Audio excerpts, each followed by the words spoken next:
Ladies and gentlemen of the internet, it is Triathlon Tech Tuesday, and I feel like we're always talking about bike technology stuff. I don't know what it is about the bike, but you know, you can throw more computers and junk and stuff like that at the bike.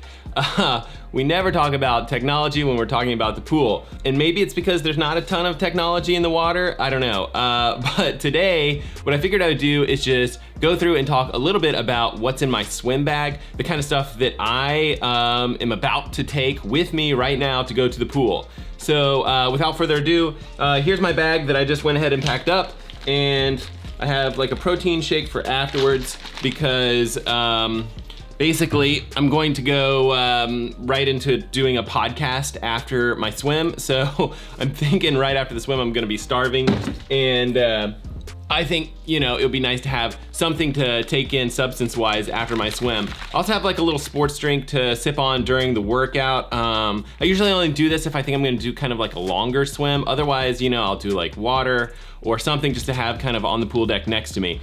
And then in the bag, as far as like technology goes, I have a heart rate monitor, which is techie, right? We're stretching here. I don't actually use this in the water that much.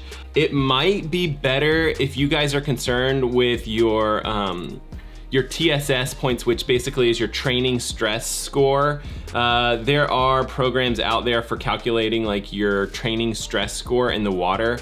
You can use like heart rate to help you calculate some of those values. If you don't know what that is, don't worry about it. I mean, basically, it's not something that you have to worry about, but it's basically a way to measure how much training stress you're accumulating. There's other quick formulas, like you can just say like for every minute you're swimming, you know, it's about 1 TSS, you know, point. I have this in my bag, but I'm probably not gonna wear it today when I swim. Sometimes I will wear it, you know, but usually it's kind of like if I'm swimming, maybe like swimming open water and I'm gonna jump out and get on the bike, I like to have like a heart rate monitor on in that case. But most of the time, I don't worry too much about it. Goggles, I probably talked about goggles in here in the past. I'll leave a link to some goggles that, that I think are good. Basically, like, a lot of the people I swim with and I will swim with some sort of like Speedo Vanquisher type goggle. They work great. This actually isn't a Speedo, this is like a sporty goggle. There might be another one in here that I found works really well that's super cheap. It's basically like a USA Masters goggle with like red lenses. I'll link to that one below in the link because I think it's like $7 or maybe even less than that. It was super cheap. I think it was at swimoutlet.com. Awesome to have extra goggles. You know, you might pick up like 2 or 3 pairs or something like that and just have some in your bag floating around for when you like lose your pair of goggles or the gaskets, the rubber around the eyes, you know, start to give out and start to leak. Okay, so paddles. I think this is something that I need to use more. These are actually pretty small paddles in comparison.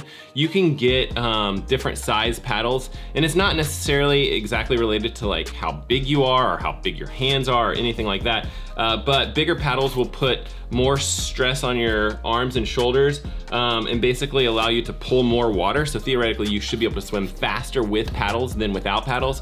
But it's a tool for you to basically be able to help your grip in the water and help your form too. Because if you actually, you know, when they come your way, they'll come with an extra strap around the wrist. But if you take that strap off, it sounds counterintuitive. If you're entering the water incorrectly, let's say you're entering the water, you know, like this or something like that, you'll feel that you're entering incorrectly, and having that wrist strap kind of helps keep the paddle in place, but taking it off, you really kind of need to have your form and your hand placement correct in the water.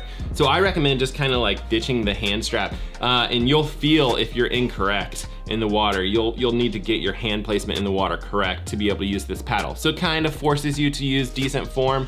Again, it's something that I still need to work on.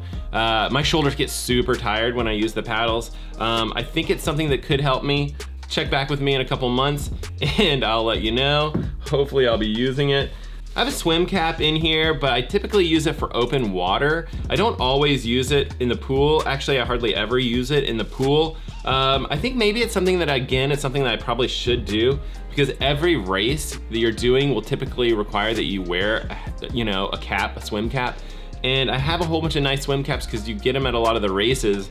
And so I'm just thinking like, yeah, I should probably use this during practice as well so that you're kind of like practicing how you'll race. Anyway, yeah, it's in here. Maybe I'll use it today.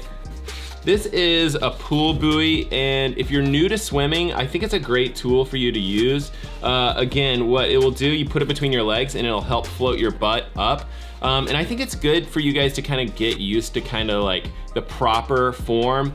A lot of new swimmers will swim in the water like this, and if you can imagine, swimming through the water like this is extremely inefficient. You know, imagine like a pencil or something like that, right? If you drop a pencil like straight down, it's gonna go through the water really quickly. But if it's sitting like, you know, this way through the water, like flat or sideways or whatever it is, you'll basically like drag a ton of water, extremely inefficient. So a lot of you guys, if you're like, hey, I swim 50 meters and I'm exhausted, you know, this could be the issue. You're swimming and you swim like once up the lane and back down and you're feeling exhausted. It's probably because you're swimming through the water like this and you're just creating tons and tons of drag. A tool like this will put your butt up on top of the water and basically set you in a position that you're supposed to have, basically up on top of the water. Now, triathletes, a wetsuit will do the same thing. So I think using a pool buoy is good. You get your body position used to how it will be with a wetsuit. I would suggest not using a tool like this for more than say like 20% of your swim. I'm just worried that you guys will start to kind of rely on the pool buoy to do the work of raising your body and putting you kind of level on top of the water. You really want your kind of like core strength to do that. And maybe like your kick to kind of help you keep you really nice and level and on top of the water. So a lot of workouts I won't use this at all, but you know, again, it's definitely something that I'm trying to keep in my bag. And then a lot of coaches, when they suggest like a pull, you know, a pull set, what they'll suggest is using like this in conjunction with the paddles.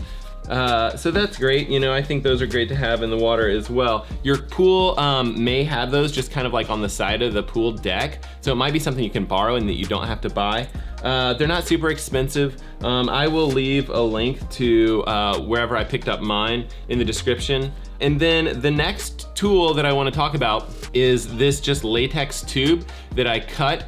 And I did do a video talking about latex tubes. And I will link to it like up here somewhere, but basically that had nothing to do with swimming. It had everything to do with biking with latex tube and how much faster latex tubes are. If I remember correctly, it's basically like a free 10 watts just by switching out the tubes. So when you're racing, I might suggest that you guys use something like a latex tube for any big race that you're doing. I think the butyl tubes are maybe a little bit more durable, and I use those for a lot of like training days and things like that, but I definitely race with latex tubes. And I suggest you guys check out that video if you're interested in learning a little bit more about latex tubes. So when you're done with your tubes, and it could be a butyl tube or a latex tube, but you can cut them about the size that it would be to wrap your ankles and keep them tight. And a lot of people will use that pool buoy, and they'll actually like use a tube like this, and they'll basically tie their ankles together, right? We're just stretching this around our ankles, and that prevents us from kicking. Okay, so that's great if you want to basically just focus on your pull and isolate the arms and really give your legs a break. But what I would suggest is trying using a tube like this, just tied, you know, the size of your ankles, but also using it without the pool buoy. And what I think you'll find is it's extremely hard. When you're swimming through the water, basically without your feet, you will drag, just like we were talking about before. Your body's gonna drag like this, and you really have to engage your core to try to put your body up on top of the water in this position that you're used to now, and the position that's gonna make you faster. So it's really hard. Like when I first started doing this, I really, you know, I would make it 25 and I'd be exhausted. And then slowly, I think I learned how to use my core to basically like put myself on top of the water, even without using the legs so much. And now, you know, I can swim 100, 200 meters doing something like this. It is significantly slower because again, if your feet are dropping at all, you're gonna create a lot more drag in the water and you will be slower. Currently, I think I'm about 15 seconds per 100 slower when I use a band around my ankles, but I think it's a great tool, and I was using it a lot last winter, and I'm hoping that as the weather changes and I start doing more swim volume, that I'll get to do a little bit more of this this coming winter, because I think it's a great tool. So consider doing that, especially if you guys are cyclists and you have those tubes laying around. There are other things that you can use to bound your ankles. I think a lot of people will use bike tubes because they're readily available for us, but you might also, you could look at like cutting like a car tire tube, having something bigger. Also, like, I think maybe like even more ideal would be like a wheelbarrow tube. There's all these different size tubes that are maybe a little bit bigger and probably a little bit better at kind of like bounding the ankles. And I just use a latex tube. First of all, that latex tube's a lot softer. I like the way it feels, and I just have them available. So that's what I'm using. A towel is in here, and I think that is about it. There's this goggle anti-fog, and I have some earplugs as well. I don't hardly use these. Sometimes if a lake swim is extremely cold, I'll use some earplugs, and I think what it does is it helps me kind of like the inner ear. When cold water hits the inner ear, it can help prevent some like dizziness and stuff like that. So I'll use this if the water's really cold. The anti-fog stuff, it's great. Again, it's something that I hardly ever use. It's just kind of thrown in the swim bag. Another cheap alternative would be like using some like baby shampoo, a little bit of that and a little bit of water, and rubbing that inside your goggles. Again, just doing a little bit of that will really prevent fog from happening. I don't think you necessarily need to go buy a specific anti-fog for your goggles. I'll link to this in case you guys want to know what this is. It's called Quick Spits Anti-Fog. But again, I think maybe using some baby shampoo or something like that might be just as good or better. And it's easy for you to kind of just have something like that in your bag, and it helps kind of like clean and prevent fogging up of your goggles. Okay, so hopefully that, I know it's not super techy. I will try to find some other tech products to review for swimming. Again, other tools that I should probably mention for swimming, a kickboard. Hopefully your pool has something like that kind of on the pool deck, and you guys can just go grab something like that and use that. I've been doing a lot of kick sets lately, and I hate them. But they are helpful for sure, and maybe since I hate them, it's something that I should do, it's something that I should work on. Obviously, I'm not very good at them. Maybe like the snorkel is another product that I don't actually own, but it's another thing that I should work on. I've used snorkels in the past, and I still struggle to get the breathing down with a snorkel. It just feels like, I'm drowning when I use one. But I do think a snorkel is a great tool because basically you can sit down, you can focus on your form, and you're not breaking your form taking breaths. But for now, this happens to be what I have in my swim bag. So hopefully you guys found that interesting. If you did and you're into swimming, biking, and running, consider subscribing below. Also, there's like a notification bell up here somewhere. If you hit that, basically you'll just be notified of new videos that I post, usually, once a week or so. And if you guys are subscribed, I owe you guys a huge thank you. I do love it when you guys hit the like button. And again, thank you guys so much for watching. I will see you guys on the next video.